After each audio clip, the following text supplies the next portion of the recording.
మీ అందరికి వందనాలండి. మొదటిగా గుడ్ ఫ్రైడే యొక్క శుభాకాంక్షలు. నేను దేవుణ్ణి నమ్ముకొని 17 సంవత్సరాలు అయింది. ఎప్పుడైనా అక్కడ దేవుడు చేసిన మేలులను బట్టి సాక్ష్యాలు చెప్పేదాన్ని, నాకు వచ్చిన రీతిలో పాటలు పాడేదాన్ని. కానీ మొట్టమొదటిసారి దేవుని యొక్క ప్రేమను, ఆయన త్యాగాన్ని నాకు చెప్పడానికి ఇచ్చిన మొదటిగా యేసయ్య ప్రేమను బట్టి వందనాలు. సేవకులకి, సంఘానికి, మీ అందరికీ నా వందనాలు. అంత వివరంగా చెప్పలేను, కానీ అర్థం చేసుకోవడానికి ప్రయత్నం చేయండి.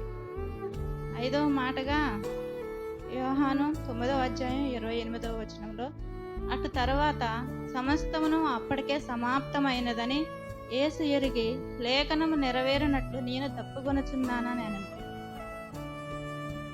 ఈ మాట 5వ మాట అన్న సంగతి కూడా నాకు సంవత్సరం గుడ్ ఫ్రైడే అప్పుడు 7 మాటలు వినేదాన్ని, అప్పుడే మర్చిపోయేదాన్ని. కానీ అయ్యగారు చెప్పాలన్నప్పుడు 5వ మాట అసలు ఏందని పిల్లల్ని, మా పిల్లగాళ్ళని అందరిని అడుగుతున్నాను.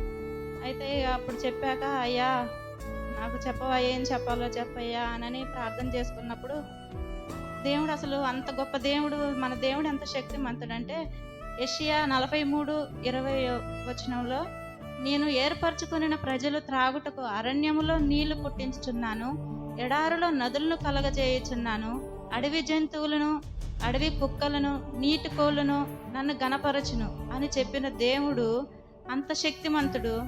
జీవజలాలని మనుషులకి, ఆయన ప్రేమించిన బిడ్డలకి, జంతువులకి, పక్షులకి ఇచ్చిన దేవుడు ఇప్పుడు నదులు, ఎడారి అంటే అక్కడ అంతా ఇసుకే ఉంటుంది, ఒక్క చుక్క నీరు దొరకదు. అలాంటి ప్రదేశంలో కూడా జీవజలధారలనే ఇచ్చిన దేవుడు ఇప్పుడు దప్పికొనటం ఏంటి అని అనుకున్నప్పుడు, యోహాను సువార్త 4వ అధ్యాయం 7వ వచనంలో, దేవుడు ఒక స్త్రీ దగ్గరికి వెళ్ళి దాహాన్ని అడుగుతున్నాడు. సిలువ వేయక ముందు సమరయ స్త్రీ ఒక్కతే నీళ్లు చేదుకొనుటకు అక్కడికి రాగా, యేసు నాకు దాహమునకు ఇమ్మని ఆమెను అడిగాను. ఆమె దగ్గరికి వెళ్ళి, యేసుక్రీస్తు నాకు దాహమునకు ఇమ్మని అడుగుచున్నాడంట. ఇదంతా మనకు తెలుసుగా.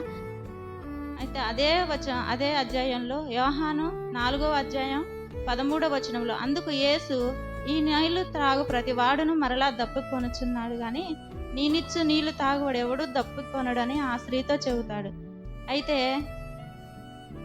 అదే యోహాను 4:10లో, అందుకు యేసు, నీవు దేవుని వరమును నాకు దాహమునకు ఇమ్మని నిన్ను అడుగుచున్నవాడు ఎవడో నువ్వు ఎరిగి ఉంటే నీవు ఆయనను అడుగుదువని ఆయన నీకు జీవజలం ఇచ్చినని ఆమెతో చెప్పాను. దేవుడు ఈమెకి జీవజలాన్ని ఇవ్వాలనుకుంటున్నాడంట. ఎందుకు? అసలు దేవుడు ఈమె దగ్గరకు వచ్చి ఒక వరాన్ని అడుగుతున్నాడంట. అసలు ఈమె దగ్గర ఏముంది వరాన్ని అడగటానికి?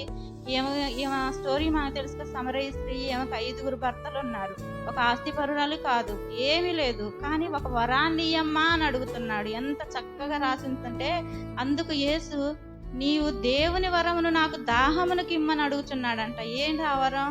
ఈమె 5 చేస్తున్న పాపాన్ని ఇడిచిపెట్టి పవిత్రంగా జీవించాలని. అదే ఆయన దాహం, ఆయన వరం అంట. ఆమె ఒక పాపాత్మురాలు, కానీ ఆమె ఎప్పుడైతే మార్చబడిద్దో అప్పుడు ఆమె కాదు కానీ మనము కూడా ఒక వరమే. ప్రతి ఒక్కరూ దేవుని దృష్టిలో మనం ఒక వరం. మనమైతే మనకి ఒక నచ్చిన కొంతమందికి మగపిల్లలు పుట్టాలని అనుకుంటారు, కొంతమంది ఆడపిల్లలు, కొంతమందికి ఉద్యోగాలు, వ్యవసాయం కావాలని కోరుకుంటారు. అవన్నీ దేవుడు ఇచ్చినప్పుడు దేవుడు మాకు వరాన్ని ఇచ్చారని మనం అనుకుంటాం, కానీ దేవుడు అవేమీ ఆశించలేదు, కానీ మనమే ఆయన ఒక వరం అని అనుకుంటున్నాడు. అలాగే దేవుడు మన బైబిల్ గ్రంథంలో ఒకళ్ళు దాహం కొన్నారు. ఎవరు? లాజరు, ధనవంతుడు కూడా మరణించి ఆయన నరకంలో ఎంతో యాతన పడ్డాడు. మనం ఎన్నోసార్లు ఆ వాక్యం విన్నాగా, అయ్యా ఆ లాజర్ను పంపించి ఒక్క చుక్క నీరు నాకు ఇవ్వయ్యా, నేను దాహం కొనున్నానని యేసుక్రీస్తుని అడుగుతున్నప్పుడు దేవుడు ఎంత విలువెల్లాడిపోయాడో కదా. మన బిడ్డలు ఏదైనా శ్రమలో ఉంటే మనం చూసి తట్టుకోగలుగుతామా? అలాగే దేవుడు ఆ శ్రమను చూశాడు కాబట్టి ఇంకెవరు నా బిడ్డలు అలాగా ఆ నరకానికి పోకూడదు, ఆ నరకంలో దాహం కొనకూడదని ఈనాడు సిలువలో దాహం కొన్నాడు.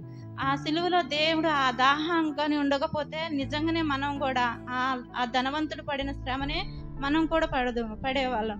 ఆ ధనవంతుడు దేవుడి గురించి తెలియలేదా అంటే దేవుడి గురించి తెలుసు, ఎన్నో ధనాలు అవన్నీ చేశాడంట. కానీ తనలో ఉన్న గర్వం వల్ల ఆయన అక్కడ వెళ్ళాడు. ఒక గర్వం ఒక్కటే కాదు కానీ మనం నరకానికి వెళ్ళడానికి ప్రతి పాపము మనల్ని నరకానికి తీసుకొని వెళ్తుంది.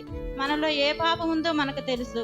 మనం ఎలా ఎప్పుడు దావ తప్పిపోతున్నామో పరిశుద్ధాత్ముడు మనతో ఉండి మనకు అనుదినము ప్రతిదినము చెబుతూనే ఉంటాడు. కానీ దేవుడు చెబుతున్న మాటల్ని మనం త్రోసిపుచ్చి అలా ఉండక దేవుని మాటలు విని ఆయన దాహాన్ని తీర్చేవారిగా ఉందాము. ఆ సమరయ స్త్రీ అయితే దేవుడు చెప్పిన మాటలు విని 4వ అధ్యాయం 28వ వచనంలో ఆ స్త్రీ తన కుండ విడిచిపెట్టి ఊరిలోకి వెళ్ళిందంట. ఆ పాపమనే కుండని విడిచిపెట్టి ఆ జీవజలధారం అనే దాహాన్ని తీర్చుకొని ఆమె విడిచిపెట్టి అక్కడే ఆగిపోలేదు కానీ మరలా ఊరిలోకి వెళ్ళి తన చేసిన వాటన్నిటిని ఈయనే నిజమైన క్రీస్తుడు అని అందరికీ చెప్పటానికి వెళ్ళింది. ఆ సమరయ స్త్రీ అలాగా మనము కూడా మరి ఒప్పుకొని ఆ పాపం అనే కుండలను విడిచిపెట్టి అలా మనం దేవుని కొరకు నిలబడదామా? లేదా ఈ ధనవంతుడు ఎలాగైతే నేను దేవుని కుమారుణ్ణి, నేనే భక్తి పరుణ్ణి అని అనుకొని గర్వంతో ఆ నరకంలో ఎంతో అతను అక్కడ అగ్ని ఆరదు, పురుగు చావదంట. అది మనకు కళ్ళ కట్టినట్టు ఎన్నోసార్లు దేవసైకులు చెప్పారు, మనం విన్నాము. కానీ ఇని వదిలేసే వారిగా కాకుండా ఆ నరకంలోకి మనం పోకోకుండా మనం ఆ దాహాన్ని తీర్చేవారిగా ఉన్నాము. అసలు దేవుడు ఎంత మంచి మాట చెప్పిండంటే, నీవు దేవుని వరమును నాకు దాహమును కిమ్మని నిన్ను అడుగుచున్నానని అన్నాడు. ఆనాడు సమరయ స్త్రీని నీ దేవుని వరాన్ని నాకు ఇమ్మని అడిగిన దేవుడు మళ్ళీ ఈరోజు అటు తరువాత సమస్తమును అప్పటికే సమాప్తమైనదని ఎరిగి అప్పటికే దేవుడు చేయవలసిన శ్రమలన్నీ పడ్డాడు. అందరితో ఉమ్మివేయబడ్డాడు, కొరడాతో కొట్టబడ్డాడు, ఎంతో శ్రమ పడ్డాడు. అప్పటికి అంత శ్రమలో ఉండి కూడా నేను దాహమును కొన్నానంటే మనలాంటి దాహం కాదు దేవునిది. మన ఆత్మలు రక్షించబడాలని, మనం దేవునితో కలుసుకోవాలని. నిజమైన దాహం దేవునికి ఎప్పుడు తీరుతుందంటే మనమందరం ఆ దేవుని చేరుకున్నప్పుడు. ఎవ్వరూ ఆ నరకంలో ఒక్క ఆత్మ కూడా నశించిపోవటం దేవునికి ఇష్టం లేదు కదా. అంతే, మనం అందరం దేవుని చేర్చుకున్నప్పుడు మాత్రమే దేవుళ్ళలో మనం అందరం కలుసుకొని మనం అందరం ఆనందంతో ఉన్నప్పుడు మాత్రమే దేవుడు ఆనందిస్తాడు. ఈ చిన్న సాక్ష్యం దేవుడు దీవించుకుంటాడు.